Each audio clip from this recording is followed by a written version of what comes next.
Good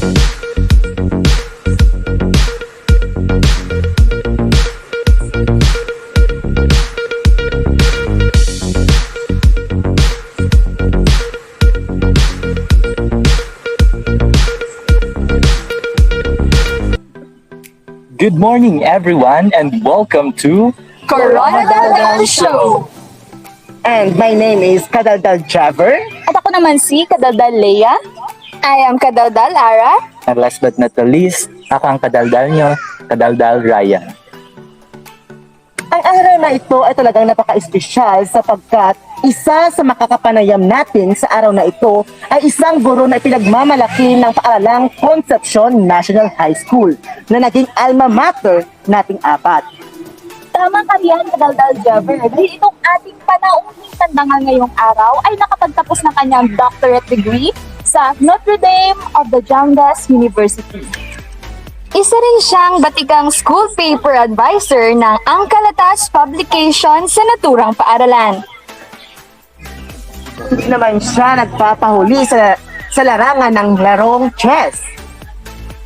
At sa katatapos lang na evaluation ng CNHS for Best Learning Environment, tunay ngang namukod-tangi ang kanyang classroom at nakuha ang unang pwesto sa Category A.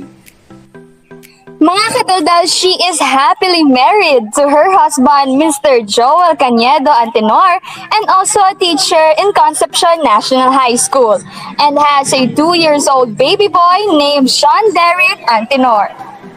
Kaya huwag na natin patatagalin pa ang ating panauhin ngayong araw na ito. She is Shinalyn Lipura Antenor, PhD.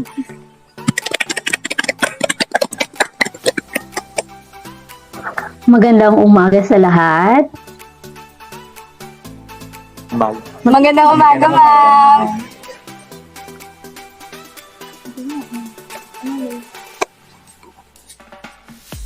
So unang-una ma'am, tanong ko is, sa dinami-rami na propesyon na pwede niyo pong kunin sa kolehiyo, bakit po ang pagiging guro ang inyong nakuha? Well, yung pagiging guro kasi, I believe talaga it has something to do with our calling, no? And then, I believe that when you are looking for a course in college, you must go with something that you love to do rather, no? Because motivation must be intrinsic. It must come from within. Kasi when you're already confronted with a lot of challenges, the only thing that will push you is yourself. And so I have gotten this course or job now, which is teaching. Very well said, ma'am. Maraming salamat. Kung makikita natin mga kadaldal, unang-una pa lang natanong yan, ay napakabongga na ng pagsagot ni ma'am, di ba? Paano pa kaya mamaya? Pang Miss World Philippines talaga siguro.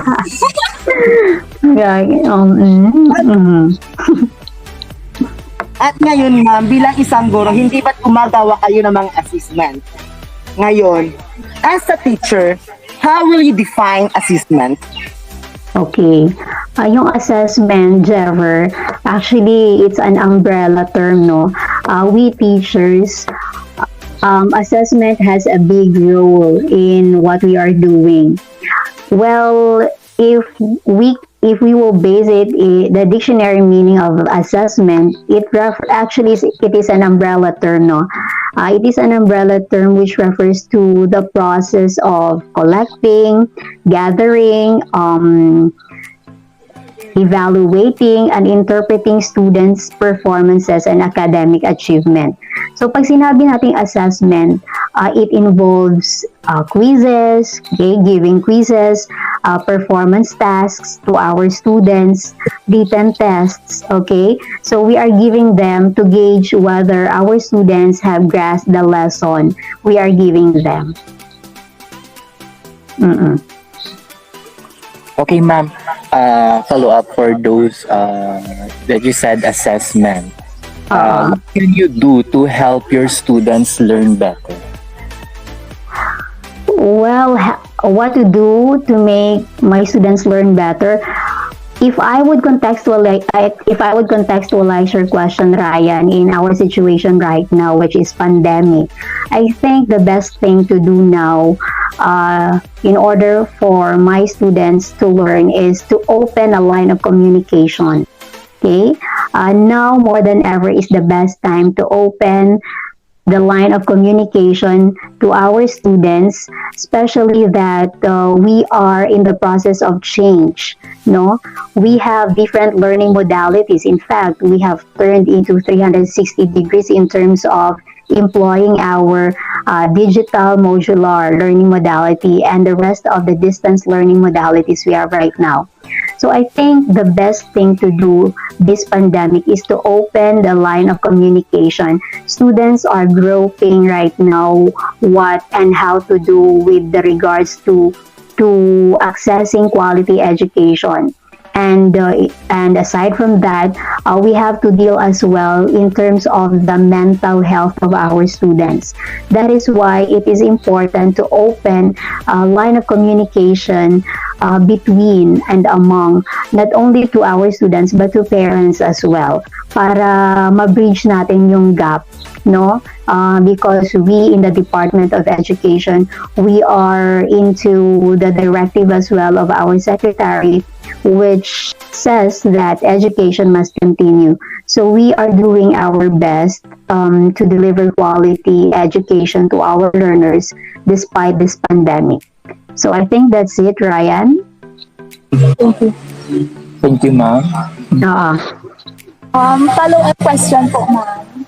As an outstanding teacher po sa Concepcion National High School, may I ask, what are your best assessment practices po, ma'am?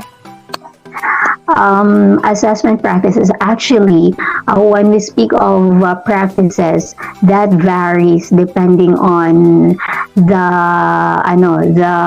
kind of students you have. But in my case, because my subjects are more on writing, I am teaching students into writing academic texts. So I guess the best practice, I don't think it's best, but I can consider this best because I've proven it effective. No, so I guess it always starts with presenting a rubric to your students, okay, so that your students will be familiar and aware of what you are expecting from them. And after that one, since we have our writing activities, I expose them to peer assessment because I believe that they are learning best as well if they have open the line of communication to their classmates, no. And after that one, after the peer assessment, that's already the time I can give my feedback, my specific general feedback to them.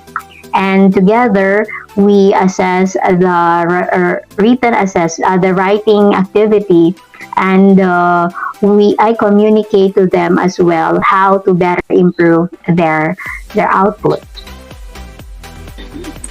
Thank you so much for that answer, ma'am. So, Okay. Here's my question naman po for you. Is there a difference between a face-to-face assessment and an online assessment? If yes, what are those, ma'am? Okay. Lara, I have initially discussed already the difference. No, yes, there is difference. Actually, a big difference in terms of assessment between face to face and with this new normal. During face to face assessment is an accountability between students and teachers, because since it is done inside the classroom, the teacher can actually gauge and can actually see what is really happening. Okay, in terms, for example, of giving quiz or giving performance tasks, the teacher can have a direct feedback. Okay, while now during the pandemic, it's already a responsibility not only of the teacher and student but also of the guardians and parents. because we are needing the help of these adults at home to guide their children, yes, in carrying out and understanding what the content is, especially in assessment. Okay, in fact, in the Department of Education, we have now a new interim guidelines, DepEd Order 30 series of 2020. We have changes in terms of giving assessment to our learners, that we have already eradicated examination. Wala nang part ng learning assessment ngayon. Kumbaga, we are no longer giving a percentage in terms of exam. Unlike before, during your time na dapat makapag-take talaga ng exam or else, di ba? But now, in giving grades, we only have two: written tests and performance tasks. So wala nang exam kami, wala nang percentage in terms of examination right now because of what we have seen in the assessment na yun nga, there are responsibility and accountability between and among learners, teachers, and parents. Follow-up question po regarding po sa question ko, ma'am. Kung kayo Yes. po ang papipiliin, ano po yung mas prefer nyo? Ang new normal po ba or yung face-to-face? Well, actually,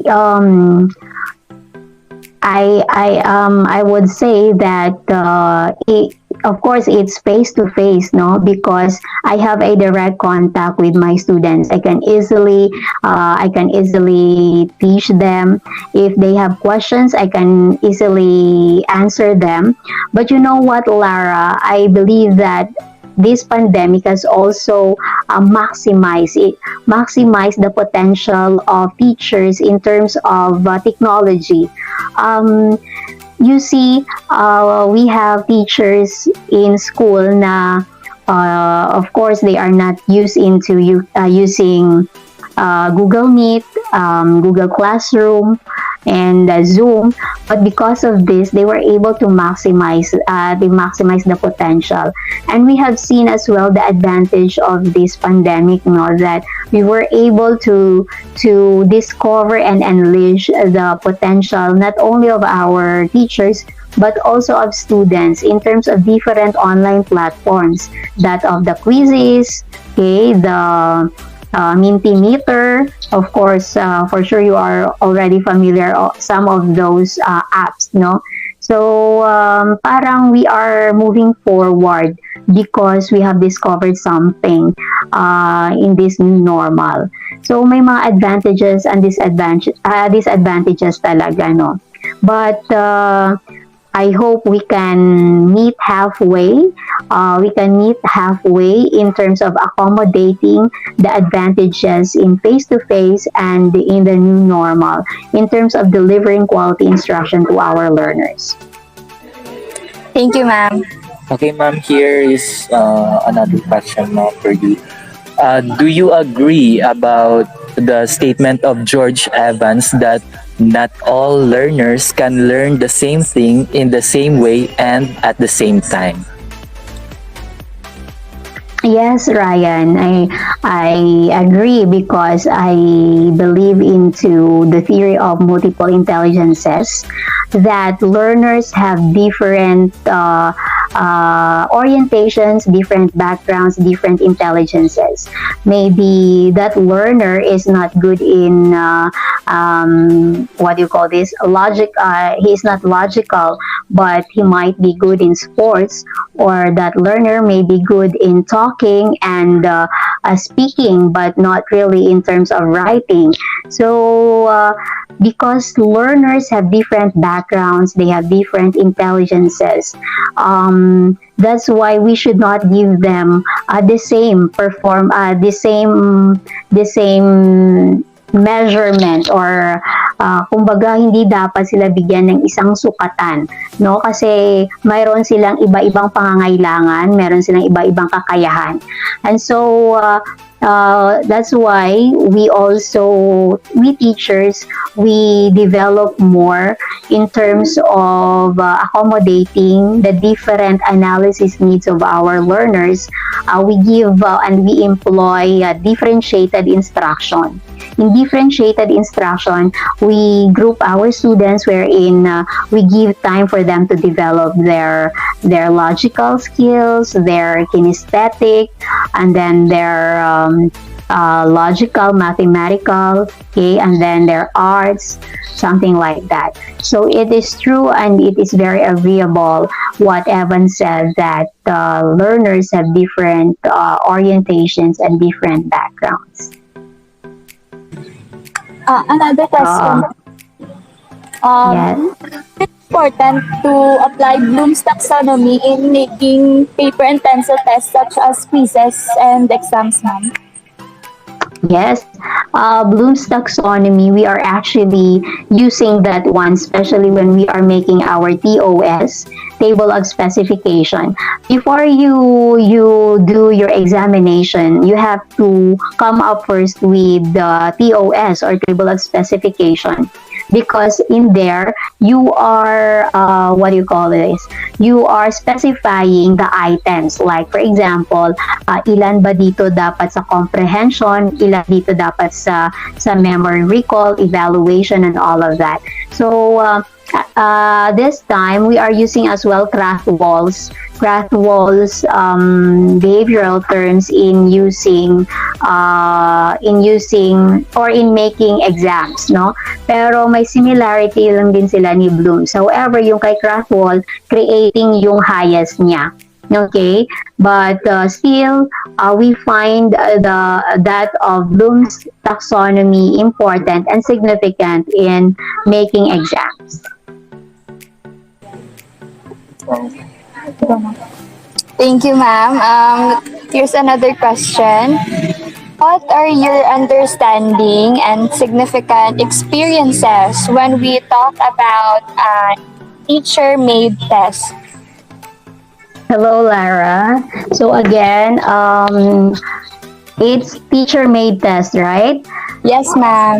Okay, so when we speak of teacher-made tests, this is actually given by a teacher to gauge students how much have they grasped the lesson. For example, it's a day-to-day test, no? It's a formative test as well.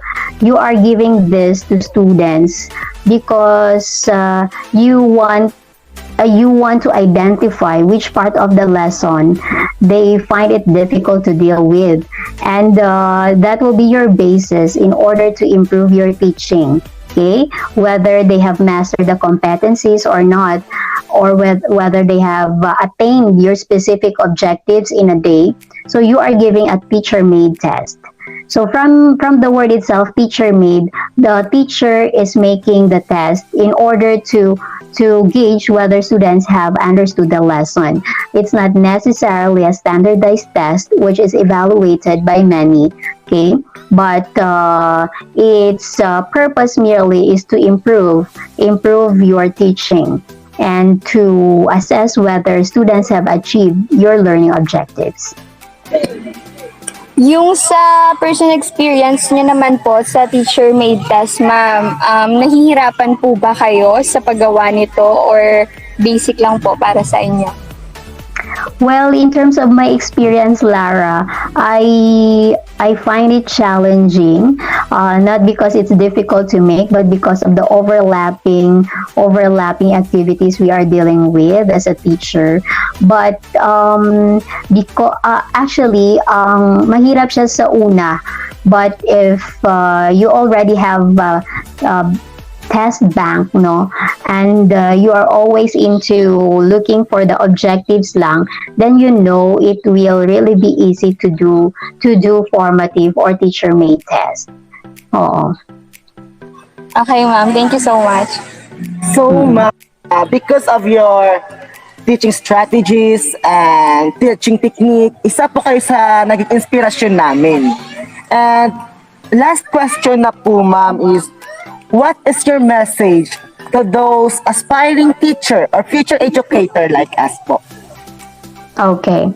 Well, Jever, I think there is more to say, but I guess while you are in college, you have to maximize and develop your full potential, not only your skills, but also your competence, more so of your character, because it will be your competence and skills that will land you for a job, but it will always be your character that will sustain you. That will sustain you in the job you have landed. So yes, competence is important because it is basically your work as a teacher to develop quality education and the instruction to your learners.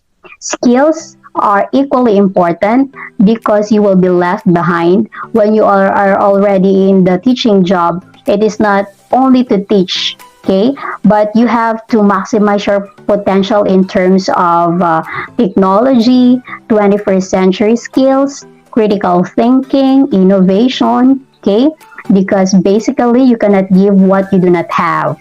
Okay, and so you have to develop your skills while you are in college because that serves as your good battleground preparation in preparation for the job you will be landing. And of course, lastly, character. It is important that you embrace character, no? Because when you will already be when you will be teaching, again, it's not only your job is not only to teach, but you have to deal as well with different students, your classroom management. You have to develop patience. You have to deal as well with your colleagues. Okay, so it means that you have to maximize your full potential to be developed holistically in all aspects. So my good luck to all of you. I thank you actually for inviting me somehow. It's my pleasure to be part of your journey, and I am wishing you all. I am rooting for your success, and I am happy to see you in your different schools, making your best and developing your full potential. Thank you so much, Thank you ma'am. so much, ma'am. Thank you, ma'am. Thank you. It is an honor and privilege to have you in this interview. Thank you Sa so mga much. sa mga sinabi niyo po, ma'am, talagang nakaka-inspire at naganahan po kami lalo sa mga natitirang taon po namin sa pag-aaral. Wow. Thank you. It's my pleasure. So, that's it for today, ma'am. And thank you so much po sa uulitin sa inyong present. Okay. And mga kadaldal, yun na po, natapos na po ang ating interview sa araw na ito. Maraming salamat sa muli sa ating panauhin ngayong araw. At Sa muli ako si Kadaldal Jever. At ako naman si Kadaldal Leia. I am Kadaldal Ara. And I am Kadaldal Ryan. And Ito ang Coronadal Show!